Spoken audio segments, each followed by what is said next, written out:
Varicose veins కి సరైన చికిత్స కోసం సంప్రదించండి ఎవిస్ హాస్పిటల్. నమస్తే రమగారు. నమస్తే జయ. రమగారు, మనకి రకరకాల సమస్యలు ఉంటాయి. ఆ సమస్యలకి రకరకాల భగవంతుని ప్రార్థిస్తూ ఉంటాం, పూజలు చేస్తాం, మంత్రాలు జపిస్తూ ఉంటాం కదండి. అయితే అన్ని సమస్యలకి ఒకటే తారక మంత్రం అలా ఏదైనా ఉంటుందా? అది ఎవరైనా ఎప్పుడైనా ఎక్కడైనా చదువుకోవచ్చా? ఏంటి ఆ మంత్రం చెప్పండి, దాని పవర్ ఏంటి? దేనికైనా జయ, మనకి ఏదైనా సమస్య రాగానే మనం సమస్యకి సమాధానము సొల్యూషను కంటే దేవుడా దేవుడా దేవుడా దేవుడా దేవుడా దేవుడా దేవుడా దేవుడా మరి అంతే, ముందు దేవుడు అంటాం. ఆయనే కనిపిస్తుంది సమస్య వచ్చినప్పుడు. ఎవరికి ఏ దేవుడు ఇష్టమైతే ఇష్టదైవ ప్రార్థన చేసుకుంటాం, జాతకాలు చూపిస్తాం. ఈ జాతకాల వ్యవహారంలో నువ్వు ఇది చేయండి, మీరు ఇది చేయండి, ఇది చేసుకోండి అట్లా చెప్పబడి బోధింపబడతాం. బోధ ప్రకారం పనిచేస్తాం. సమీపంలో ఏ రామాలయమో, ఏ కృష్ణాలయమో, విష్ణువాలయమో, శివాలయమో, ఆంజనేయ స్వామి, వినాయకుడు గుడో వెళ్ళొచ్చేస్తాం, వెళ్తూ ఉంటాం. అక్కడ ఏదో గురువు గారు ఉంటారు, ఫలానా చేసుకోండి అంటే ఆ రోజున మనకి ఏదైనా బాగుంటాయి, అలా కంటిన్యూ అవుతాం. దేనికైనా తిరుగులేని ఒకే ఒక మంత్రం తారక మంత్రం. నువ్వు చెప్పిందే తారక మంత్రము అనే పేరున్నది. ఏమిటంటే రామతారక మంత్రం. రాముడే తారక మంత్రం అన్నిటికీ. ఈ తారక మంత్రం అంటే రెండు అర్థాలు, తరింపజేసేది. ఏదైనా మనల్ని దాటించాలి దాంట్లో. అంతే. ఏం దాటించాలి? ఈ కష్టాన్ని దాటించాలి, ఇవాళ నొప్పి దీన్ని దాటించాలి, ఇవాళ ప్రాబ్లం దీన్ని దాటించాలి, ఏదో క్రైసిస్ దాన్ని దాటించాలి. అది దాటాలి మనం, అందులో ఒక గంతేయాలి. దీంతో పాటుగా భవసాగరం, ఈ జీవితం, ఈ కష్టాలు, ఈ గోలలు, ఈ చావులు, ఈ పుటకలు, ఈ పెళ్ళిళ్ళు, ఈ పేరెంటాలు, ఈ విడిపోటాలు, కొట్టు చావటాలు, పిల్ల జల్ల, చదువు, సంధ్య, ఇల్లు వాకిలి, ఇవన్నీ వచ్చాక అవేవో లేవన్న దిగులు, అవి కూడా వచ్చాక ఇంకేవేవో రావేమోనన్న బాధ, ఇవన్నీ మన వాళ్ళకి అందుతాయో లేదోనని, ఇదంతా నాటకమేనని తెలుసుకోలేని ఒక అజ్ఞానం. అంతేగా అంతేగా. నువ్వు ఎంత వెంపర్లాడినా ఒక్క చిటిక మారిందా, నువ్వు వెళ్తావు, వాళ్ళు ఇక్కడే ఉంటారు. నువ్వు సంపాదించి పెట్టినవి, నువ్వు ఏర్పరచి పెట్టినవి, నువ్వు ఆలోచించి తయారు చేసినవి ఏమీ లేదు. తర్వాత ఇది కాకుండా తర్వాత ఏమవుతుందోనన్న బెంగ. ఆ తర్వాత అనేది లేకుండా చేసేదే తారక మంత్రం. ముక్తి, మోక్షాన్ని ఇస్తుంది. ఆ మోక్ష సాధనకి ఏం కావాలో అది నీ చేత ఇక్కడే చేయిస్తుంది. బా అద్భుతం కదండి. కాకపోతే ఎలా ఉంటుందంటే, రోజు రామాలయానికి వెళ్తాం మనం, మన ఇంటి పక్కనే ఉంది. సడన్గా మనకి ఏదో ప్రాబ్లమ్స్, ఆయనకే ఒకళ్ళు కొంతమంది ఏం చేస్తారు, అదే గుడికి 2 పూట్ల వెళ్ళిపోతారు. ఇంకా రామాయణం చదువుదాం, భాగవతం, రామాయణమే రామాయణమే అని పెట్టుకుంటారు. ఇంకో కొంతమంది ఎవరో గురుగారు యూట్యూబ్ ప్రాబ్లం వచ్చినప్పుడు ఏం చేయాలి అని కొడితే, ఓ గురుగారు వారాహి చేయమంటారు, ఇంకో గురువుగారు ప్రత్యంగిరి చేయమంటారు, ఒక ఆయన ఆంజనేయుడే అన్నిటికీ పరదైవతం అంటాడు, ఒక ఆయన ఏమో వినాయకుడికి సంకటహార చతుర్థులు చేయమంటారు, నాబోటి పెద్దక్క ఇంకోటి చెప్తుంది. ఇప్పుడు అటు ఇటు వెళ్తాం. ఇవన్నీ నదీనాం సాగరో గతి అంటారు. ఏ నదైనా సాగరంలోనే కలవాల్సింది. ఆకాశాత్ పతితంతోయం యథా గచ్చతి సాగరం సర్వదేవ నమస్కారం కేశవం ప్రతిగచ్చతి. ఎట్లాగైనా వెళ్ళేది అది ఎక్కడికి? కేశవుడి దగ్గరికే. అంతే. రాముడే. కేశవనామాల్లోనే అత్యద్భుతమైన నామమే ఇది రామనామం. మనం దీన్ని వదిలిపెట్టి ఎటో ఎటో ఎటో ఎటో వెళ్తాం. మన సమస్య తాలూకు తీవ్రత వల్ల, ఆ రోజున కలిగిన ఉద్వేగంతో, ఆ ఓర్చుకోలేని కష్టంతో మనం ఎక్కడికో వెళ్తాం. అవునండి. ఈ కాళ్లే పట్టుకోండి, ఈ పరీక్షకే నిలబడండి. ఉంచువాలమ్మా. ఏదైనా కష్టం వచ్చినప్పుడు అందరికీ రకరకాల భావాలు కలుగుతాయి. పరిగెడదాం, పారిపోదాం, రెచ్చకపోదాం అనిపిస్తుంది, ఏదైనా చేద్దాం అనిపిస్తుంది.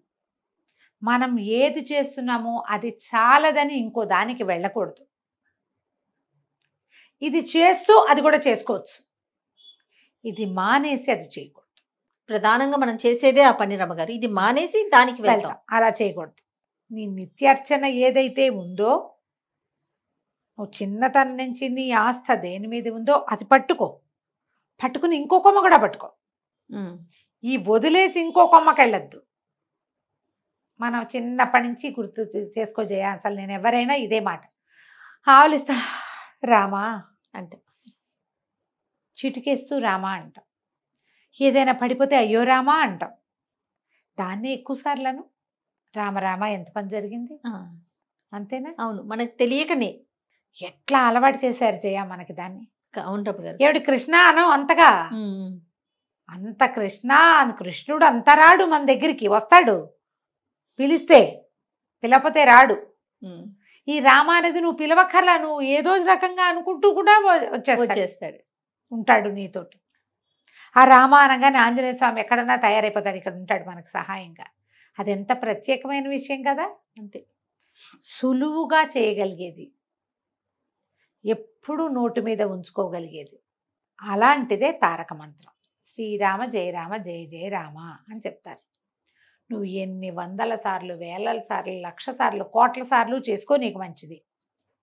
నీ చుట్టూతో ఒక పాజిటివ్ ఎనర్జీ ఉంటుంది. ఈ మంచిలో నీ డబ్బు, నీ పిల్లల భవిష్యత్తు ఉంటే ఉండుండొచ్చు, ఉండకపోవచ్చు కూడా. వాళ్ళ కర్మానుభవం ఏదో ఆ రకంగా నడిచిపోతుంది, నీ కర్మానుభవం ఏదో నీకు నడిచిపోతుంది. నిన్ను ఈ బురదలోంచి దాటిస్తాడు ఖచ్చితంగా రాముడు. అంతా బురదే, ఇది జీవితం అంతా బురదే. ఎంత కాళ్ళు పెగిలుస్తామో, పొడి నేల మీద కాలేసామనుకుంటాం, అక్కడ ఎప్పుడో ఒకసారి క్షణంలో అది కాస్త దిగిపోతుంది. చాలా మామూలుగా నడుస్తూ ఉంటుంది. ఈ మామూలుగా నడిచేదే సడన్గా ఒకనాటు కంపమునకగా తయారవుతుంది. థింగ్స్ ప్రతిరోజు ఒక రకంగా ఉండవు కదా, అంతేగా, ఏదో రకంగా అయిపోతుంటాయి. ఇలా ఇబ్బందులు రోజువారీ చేసుకోగలిగేది రామనామమే.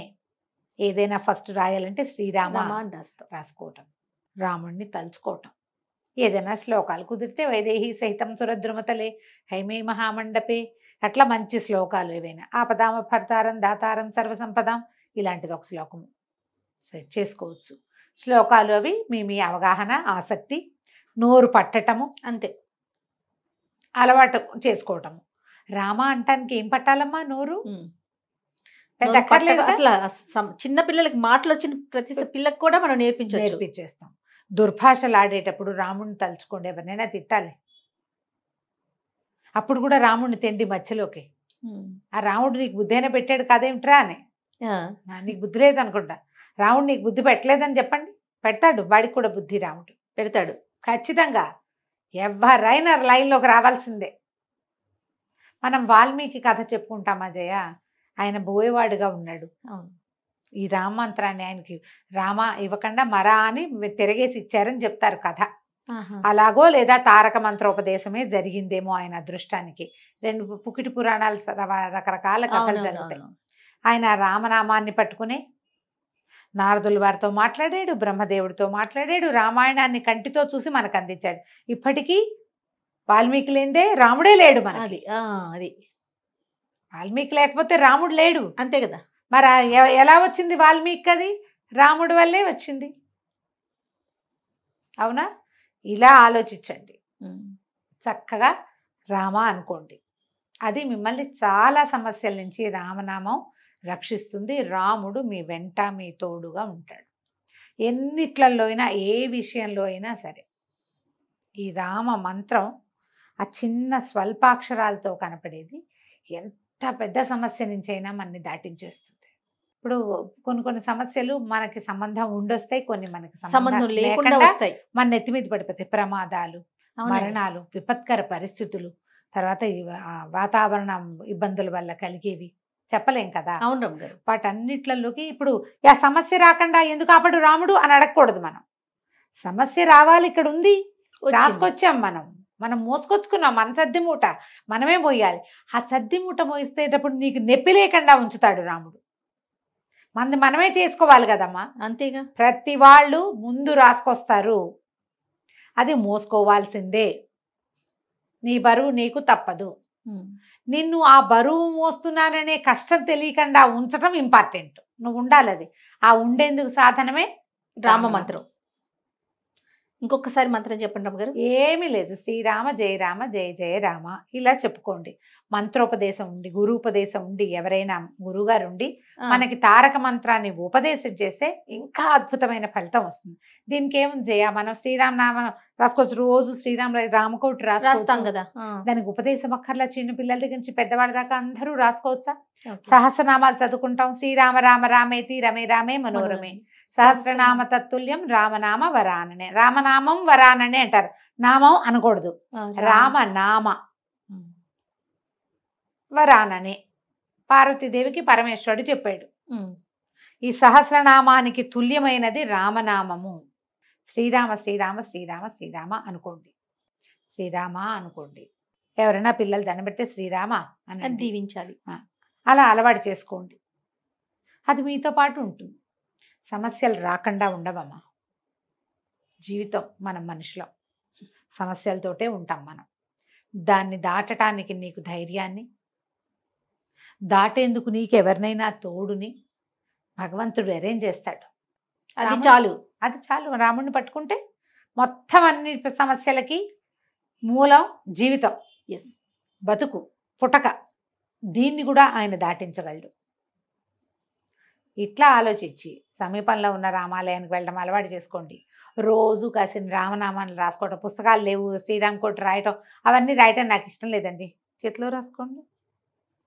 రాసి చూస్తే నీకు తెలుస్తుంది జయ. మన అరచేతులు మామూలుగా మన చేతులు మనకు చక్కల గిల్లు పెడతాయా? వేరే వాళ్ళ చేతులు తగిలితే చక్కల గిల్లు. అవును, నువ్వు నీ చేతిలో రాసుకో, రాయి, ట్రై చేసి చూడు.